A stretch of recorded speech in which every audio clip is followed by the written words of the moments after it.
ഹരേ കൃഷ്ണ. ഗർഗഭാഗവതം അധ്യായം 3 മൈഥില്യോപാഖ്യാനം. ശ്രീരാമദേവന്റെ വരപ്രസാദത്താൽ നവനന്ദഗൃഹത്തിൽ ജനിച്ച മിഥിലാപുരിയിലെ ഗോപികമാരുടെ ചരിത്രമാണ് ഇനി പറയുന്നത്.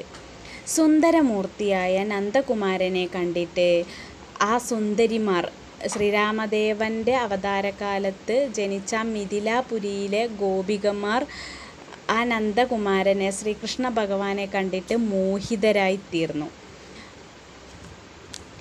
മാർഗശീർഷ മാസത്തിൽ കാളിന്തിയിൽ സ്നാനം ചെയ്ത് ഭഗവത് കീർത്തനങ്ങൾ പാടിക്കൊണ്ട് അവർ നിത്യവും പൂജ ചെയ്തു.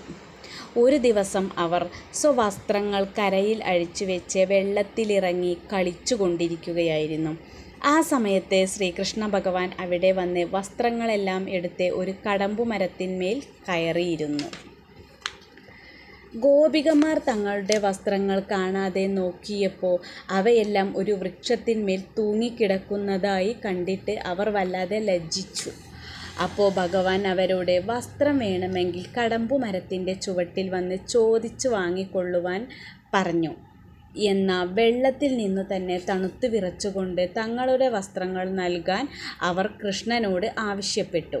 അല്ലാത്ത പക്ഷം മധുരാപതിയുടെ മുന്നിൽ പരാതിപ്പെടുമെന്നും ആ ഗോപികമാർ പറഞ്ഞു.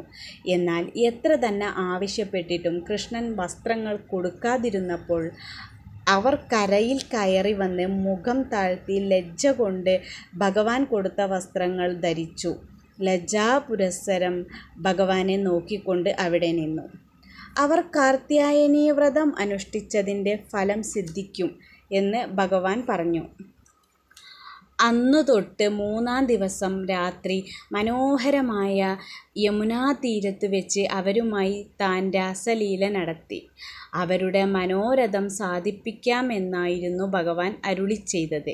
ഇതുകേട്ട് ആനന്ദത്തിലാണ്ട ഗോപികമാർ മന്ദഹസിച്ചുകൊണ്ട് തങ്ങളുടെ വീട്ടിലേക്ക് പോയി. ഹരേ കൃഷ്ണ.